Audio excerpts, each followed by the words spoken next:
नमस्ते दोस्तों, आज मैं आपको बताने जा रहा हूँ यीशु मसीह के जीवन का सबसे रहस्यमय अध्याय। एक ऐसा रहस्य जो बाइबल की पंक्तियों के बीच छिपा हुआ है। जब यीशु 12 साल के थे तो वो अपने माता पिता के साथ यरूशलेम के मंदिर गए थे। वहाँ विद्वानों के बीच बैठकर उन्होंने ऐसे सवाल किए जिनसे लोग दंग रह गए। फिर अचानक कहानी रुक जाती है। अगली बार जब इतिहास यीशु का जिक्र करता है, वो लगभग 30 वर्ष के हो चुके होते हैं, यानी पूरे 18 साल का अंतर। कहाँ गए थे यीशु इन खोए हुए वर्षों में?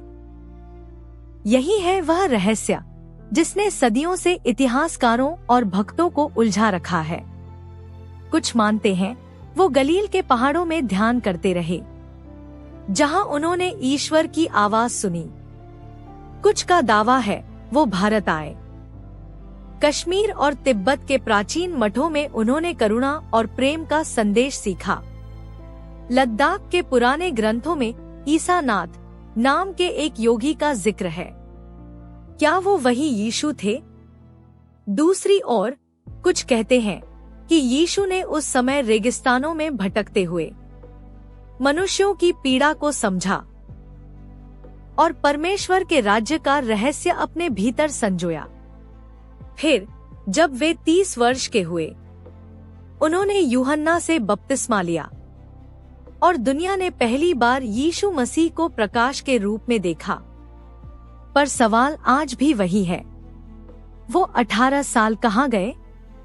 क्या वो सचमुच भारत आए थे, या यह केवल एक दिव्य योजना थी जिसे ईश्वर ने दुनिया से छिपा दिया ताकि समय आने पर सत्य स्वयं प्रकट हो?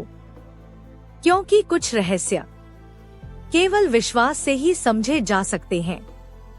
यीशु के खोए हुए वर्ष हमें यह सिखाते हैं कि हर मौन काल भी एक तैयारी होती है।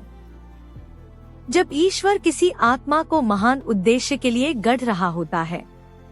युवा यीशु पहाड़ों में ध्यान करते हुए, प्राचीन मठ, रेगिस्तान और पवित्र झीलें, बाइबल का पृष्ठ पलटता हुआ, अंत में प्रकाश में खड़ा यीशु।